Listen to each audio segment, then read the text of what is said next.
Hello and welcome to This Week in Construction Sport Weekly, whatever we need to call it. This week we have been grafting hard as ever, been all over the place. Construction's going well on our groundworks side of things. Working in Essex, down in Canvey Island, doing a lot of sea defence works with Balfour Beatty, what's going strong. And then been over to another job with Top Bond over in Leatherhead this week. So it's all going well. A lot of planning going on in terms of future events for construction sport. And lots of discussions with, a lot of stuff going on really in the background, what will come to fruition. Big summer coming up. The weather is starting to look good. The sun is starting to shine. The sky is blue. But going through a little bit of what's going on this week, we've got a few articles we've pulled up and a few little things we're going to address. Strong first half results for Galliford Try as reported on Construction Wave. Galliford Try has delivered strong momentum and continued growth in its latest results. Revenue for the 6 months of December 2023 jumped by 21% to £819 million compared to £679 million in the prior half year. Fantastic. What they failed to say about Galliford Try is that they laid off 70% of their staff on one job just a couple of weeks ago. But the doom and gloom of actually what goes on in the real world is quite here, pointed out, 100% clear. Online it's just about profits and money and how good we look and cock measuring, should we say. But it literally is. And then when you actually get a phone call, just last night I was talking to one of the guys on site on the ground. He's literally he's jobless now because thought he'd guaranteed some work for the summer, and 70% of their workforce on a main gasworks projects up in Norfolk has literally been halted. Whether that goes on again soon, I don't know, but just goes to show you that what the media reports in construction in comparison to what actually is going on in the real world are two very, very different things. But I'm only saying from my experience of reading these articles and then going back out onto site, it's just literally, just don't shoot the messenger. Morgan Sindall tightens safety after crane load drop. Morgan Sindall made a little error, shall we say, up in Cumbria, 21st of August last year. The incident in question was when a single crane rail load was dropped from a crane controlled by the contractor on the site. Operated by BAE Systems Marine Limited. ONR identified the potential harm risk of serious personal injury which required regulatory action. These things again, everyone goes, oh, wait till it comes out in the wash, wait till we hear the investigation, then we can get lessons learned. Us, the people on the ground, again, we don't actually ever find out what's actually gone wrong. All we get added to the list is another form of PPE or another piece of paperwork. Why not share what's happened exactly and let us all learn from it? Well, surely that would be the moral thing to do. Go, right, everybody, this person's done this. He made an error of judgment. This went wrong. It turns out the sling weren't on properly. It turns out there was a fault in the equipment. Then everybody would be fully aware that these things happen. But the reports that end up getting reported never actually tells you the full truth, especially in comparison to what the word on the ground always says as well. So we just want a bit of clarity for our own safety. HS2 tunnel workers hit out at site conditions. Once again, HS2 hit the press. I think this one's been brought by Union. They love a bit of HS2, this union, don't they? I don't know them. I've never done anything with them. They've been part of a union. But what I do know is that they love the big high-profile jobs. They couldn't give a crap about the ones at the bottom or the small scale stuff where people are actually struggling. But this stuff gets some press, so I can see why they go for it. Experienced tunnelling teams on HS2 have complained about site conditions and welfare on the project, reported on Construction Inquirer. The workers have been in contact with Construction Union Unite, and the Inquirer shares the concerns about the work of the tunnel for the Skanska Costain Strabag SCS joint venture. One veteran tunneller said, I've worked all around the world in some terrible countries and projects, but this has to be one of the top worst projects on my list. Workers have shared photographs of welfare facilities near the tunnelling boring machines and vehicles they claim are designed for an emergency response on site filled with rubbish.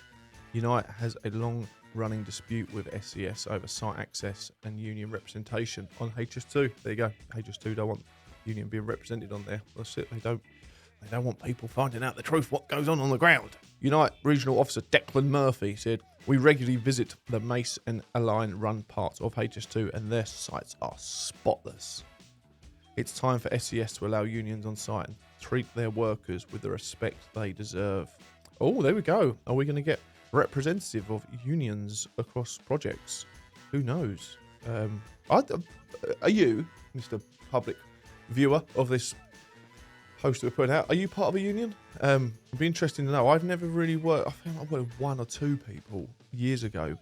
Is it again something where people don't really admit that they're part of a union or not, or do they lurk in the shadows to make sure that they can grass you up and get you shut down? But I don't know. I can see why some things are in place. We do need something to represent the people on the ground. I just feel like certain ways of representing the people on the ground is not being done properly, and it's going for, like, say, high-profile stuff rather than actually looking after the nitty-gritty stuff, like people killing themselves and stuff like that, what isn't being addressed by these unions. But yeah, there we go. Who am I to say? UK house builders investigated over possible sharing of price information.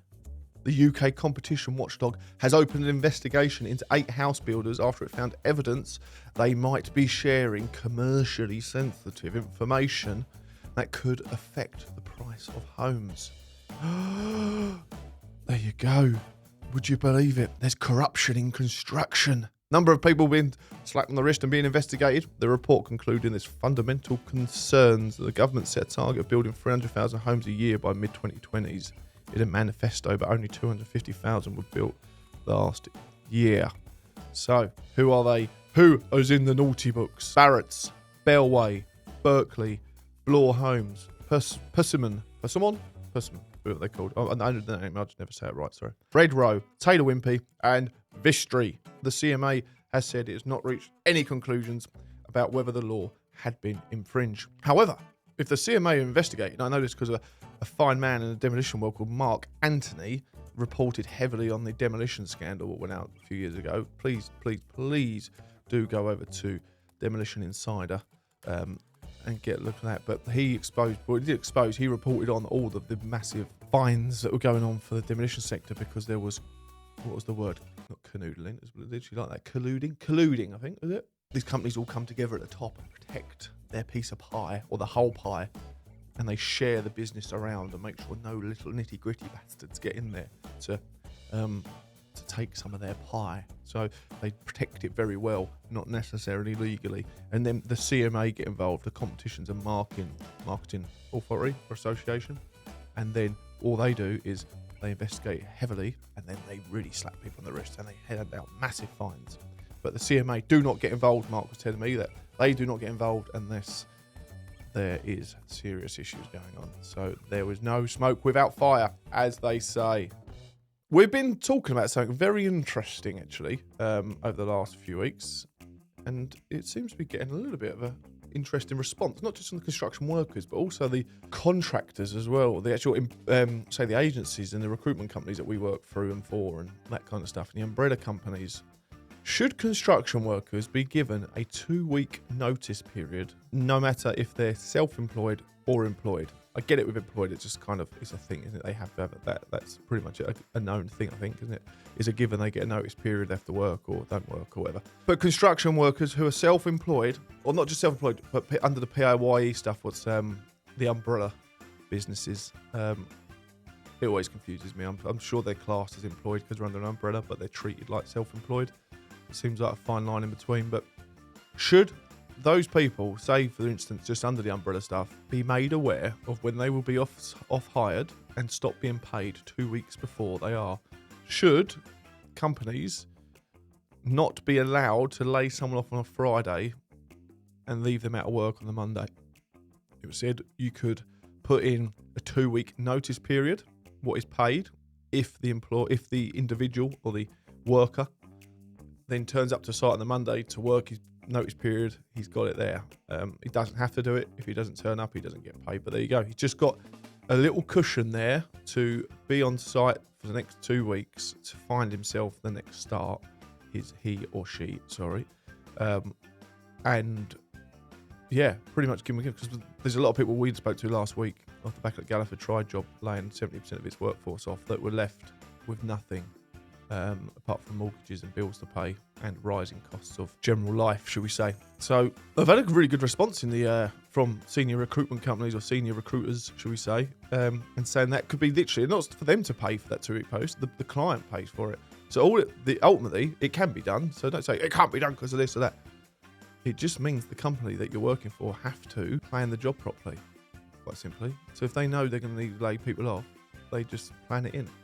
And I know what they say. They don't. They hang us all out to dry. They just said last Friday I've been there because they're like, oh, if we lay them off on the Monday, then they won't turn up for the rest of the week or this kind of stuff. But it works both ways. I get that. It's all about respect for each other from bottom to top to bottom, however you want to call it. But something has to be done because there's a massive issue, as we address all the time. People in construction have the worst mental health and well-being in terms of industry-wise, and the suicide rates are high. But there's a huge problem for that, or reason for one of those, and that's mostly financial issues and management of financial money and work problems with knowing if you're getting a start or not. So you could quite easily nip that in the bud, wouldn't you? Why not give it a trial run on one of these big, fancy prestige projects that goes on? Why can't that be done? The main contractor has to guarantee the recruitment company or the company they're hiring staff from that they will give them 2-week notice, or should they have to off-hire staff? Because at the moment, people are being left out and hung out to dry, shall we say. How many construction workers out there don't play sport anymore because they could get hurt and not be able to work? I have not spoke to anyone about this, but I earwigged in a conversation, get a coffee the other morning at the station, and someone was talking to the man servant and said, yeah, no, I've given up football because I can't risk getting injured anymore. A lot of people do, and I think it is, and we see it if you're aged between, I think, 29, 30, from 30 to, say, late 40s, kind of the danger years when you actually look at statistics in terms of suicide. And that's what it is. I've always said to people, blokes, and I will say blokes, I know there's women in the industry as well, but blokes are the predominant people affected in this world with this, in construction, should we say. From 18 to say 25, you're kind of messing about, playing football, rugby, playing sport with your mates every weekend, fairly fit, don't get injured as often, so you crack on, and then you have a wicked week at work. You go out Friday night, enjoy yourself, you play football, rugby, or whatever you do on the weekend, let your hair down, blah, blah. And then ladies get involved and relationships start to happen, and then flaky mates start disappearing because they're being governed by their ladies.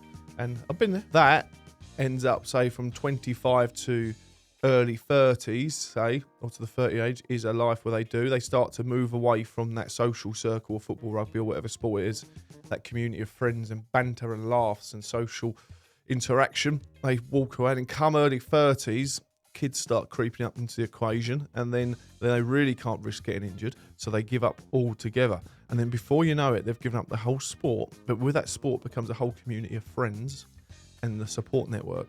And then they're into this place where all they do is go to work, go home, look after the family, go to work, go home, look after the family. And that's absolutely fine. I'm very much part of that. I love it. But there's some people that, and it is, I'd have to have my little element of sport. My wife gets involved and she's out running quite a lot at the moment and she's loving it.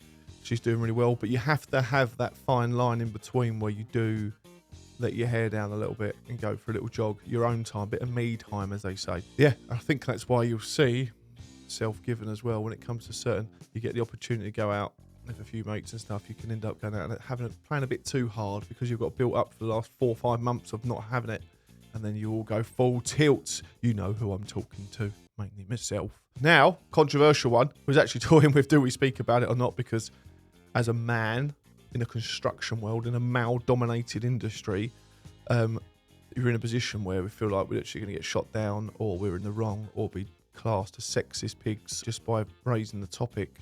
And everyone holds on to this week, and then they say, look, it's National Women in Construction Week. Let's celebrate it. And I spoke to only briefly over LinkedIn, Katie Kelleher this week, crane driver, brilliant advocate for women in construction, working on the ground of the industry. Only 2% of women in construction are actually on the ground. I think they've said 15% this week that the industry is women. 2% are actually on the ground of the industry. What's interesting, Katie is flying the flag of that. She's a massive part of the crane industry, shall we say, in London. Has been. She's now plays a great part on CPA. And she did it. She called him out brilliantly on her LinkedIn this week, that she's saying, and her social media, all sorts, I think. Katie Cranes, give it a look. Saying all these big companies wheeling out posters from all. It was along the lines of all the posters from last year all been brought out again for this year, and the same people get wrapped up and taken photos of. We know it. We're on a building site yesterday, and 20 women turned up literally to have a little walk around the job, to have photos on the site. They've never been on the job before, but this week they turned up for photos to show they're in construction. It's like, come on, It is a world of equality, guys. We don't need to give you 1 week out of the 52. Let's share the 52. Men can't have 51 weeks a year. We can have a shared equal part. I'm all for it. Women in construction are a great crack. I get along with many of them. I've never had any problems with anyone. I have a daughter, I have a son, and if they chose to go down the construction path, I would, hopefully by that time they get to join the industry, they'll be in a healthier position, with the industry will be in a healthier position, and I will support them all the way, and I wouldn't have anyone stepping in their way to say because they are what they are, they can't come in. So I'm all for it. Mark Anthony, again, in the demolition side's put an article as well, because there's a big campaign. It hit the national press. There's, again, about women's PPE, ill-fitting PPE. I don't know. I'm not a woman. I don't have problems with the way that they fit me in that regard. But I do know that I have never, as a man, I've never been given PPE that's, one, any good, or two, was probably the right size. I worked in the railway world, and every time you got a sponsor, you got given PPE by that sponsor, as people know. It's part of their job role. And even I go on site walks all the time now, I'll get issued some dirt. Or if there's different PPE to what I'm used to wearing, you just get given some piece of crap to wear. And they say, keep that. And I don't think it's a women in... Yeah, I get it from the ladies' perspective and the way the press works and media works, it gets it all. But I've got a shed full of rubbish PPE that I've been issued. And if I wear it, it doesn't breathe properly. I sweat my rockers off. And yeah, ladies, you're not alone with this one. I know the press are making it out as if it is. And please don't call me a sexist or derogatory for doing it. I'm all for it all. But this subject is almost scary to talk about because the backlash can come at any point.